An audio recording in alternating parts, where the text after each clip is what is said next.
Hello and welcome to my Biomutant breed and classes guide. This is a breakdown of what choices you may want to make early on in the game and how it affects your playthrough. Thank you so much to THQ Nordic for giving me early access to the game and allowing me to review it for the last 4 days or so, I think it is.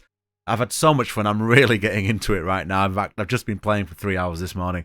And it's fantastic. You know, as the gear game opens up and as the world opens up and as you get more used to the combat and the way the controls and the camera angles work, you can really have some amazing fight sequences. I'm not allowed to show you any of that due to the embargo, which is just standard practice in the industry. But yeah, let's break down the breed and classes. So first thing I want to basically break down is how kind of not important your breed really is early on, but kind of how the classes can dictate your play styles, but still you're given a lot of customization, you get a lot of freedom in how you build your character and where you go, regardless of which class or breed you choose. So the breeds have a slight stat preference depending on which breed you choose. However, this can be massively navigated around with stat allocation, which is basically coming on the next screen. Most of this is more to do with how you look. Now again, later on in the game, you do get an option to change your appearance without it affecting your stats. So again, maybe initially for your playthrough, this is fun, you know, to start to pick what your character's going to look like, roughly speaking, in terms of body shape, looks, etc. But the actual shape and the way your body is sized in certain ways can be changed later on. Okay, so you've got Primal, which is basically your Jack of all trades, Master of none class. You've got your Dum-Dum, which is a bit more melee damage with a slight reduction in crate with a little bit of more health and armor. You've got the Rex class, which is basically a touch more intelligence, which is basically your magic power, with a touch more vitality. The rest of the stuff is pretty average across the board with less melee damage. Your Hyla class, which is basically very evil looking and slight touch on armor and vitality, less intellect, less crit chance. Fip, small-headed Fip with high intellect, which means you can do more magic damage and a slight increase in crit chance. Finally, you've got Murgle, which has basically a lot less intellect with a lot more charisma and luck. Luck is something which we'll talk about in a minute, but basically is a very good stat in this game. As you can see, the stat differences here aren't huge. You're looking at minor differences in terms of base stats on the characters. If you choose one, choose him because he's cute, you can then obviously go massively into certain areas, which is where really you can mutate your character. And, you know, regardless, for example, you're starting in the middle here. You know, you start at 28 in everything and 10 in charisma. You can go all the way to, well, basically 100, it looks like, in agility. Now, regardless of what class you choose, for example, you're at 28 again. Again, you can completely go around into anything. So really, that's where a lot of this is appearance, really, what your character will look like.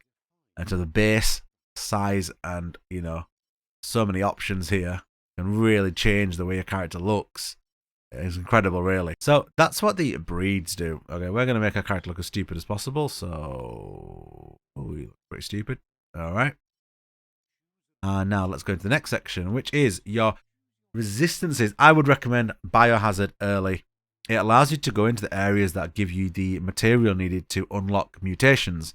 And with a high biohazard resistance and by going into the water to get rid of your biohazard poison on you, you can actually farm these items, which will open up some skills for you. We'll talk about that in the classes and skills video. Subscribe to the channel, hit a like, and you will get access to those videos very, very soon, as in within the next 5 minutes. Okay, so we'll put Biohazard in. Again, you can change the colors. Won't go too much into that for now, but what I do want to talk about now is classes. Initially, I thought classes didn't make any difference to your character. Actually, what happens is every class has its own perk tree. Now, those perks, though not game changing, do allow you to build into a specific play style. I'm going to break those down for you now. As you can tell, the stat differences are nothing huge. You do get an early unlock on a skill. You can see at the bottom there.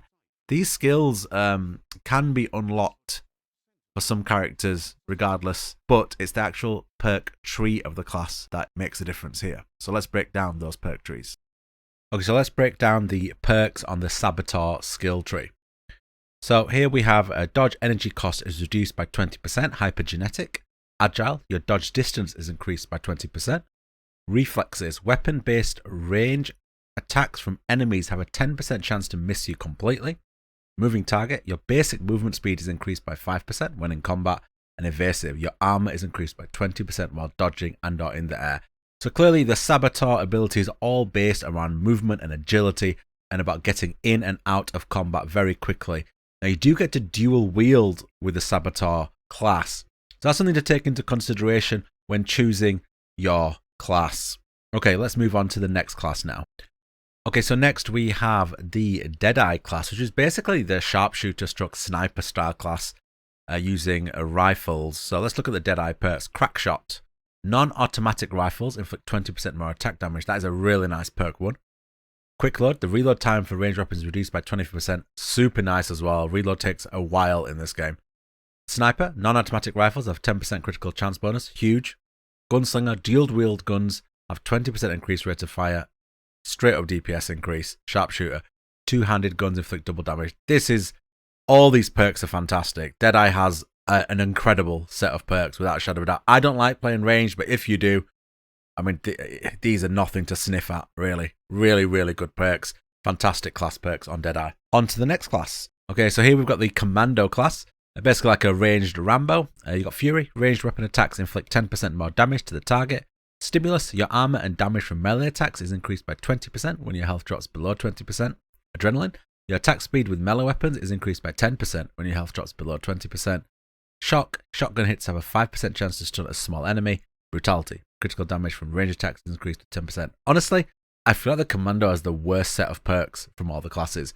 That's my initial thoughts after 4 days playtesting, but I might be wrong, but that's just my initial thoughts. Moving on to the next class. Okay, so next we have PSI-FREAK. Okay, PSI-FREAK is a power-based or magic-based close combat hand-to-hand style class. Break down PSI-FREAK's abilities. Your key energy regen is increased by 20%, so your basically magic regen is increased by 20%. Nocturnal, you have plus 10 intellect attribute at night. Bit of a weird one, that one. Don't know how useful that is in reality. Maybe you want to rest at fire camps all the time, so you're always fighting at night. Mind Melt, power damage ability attacks have a 10% chance to inflict a critical hit. Super handy because inherently speaking, I don't know if the Psi abilities actually crit hit. Psi Spikes, power damage attack inflicts 10% more damage to the target, straight up 10% damage boost. An attack that inflicts power damage regenerate your health by 20%. Nice, because you are going to be sometimes in hand-to-hand range, so it will be decent to get the health regen. So that is the PSI-FREAK class. Now basically that is a mage class with the ability to life leech and do straight up damage. Okay, finally we have the Sentinel class. Okay, so Sentinel is basically your bruiser tank class. Perk number 1, toughness. Your base armor is increased by 10. Solid perk. Medic. Health regen from items in general is increased by 10%. Again, nice. Ricochet. An enemy's weapon range attack has a 10% chance to ricochet back and damage the attacker.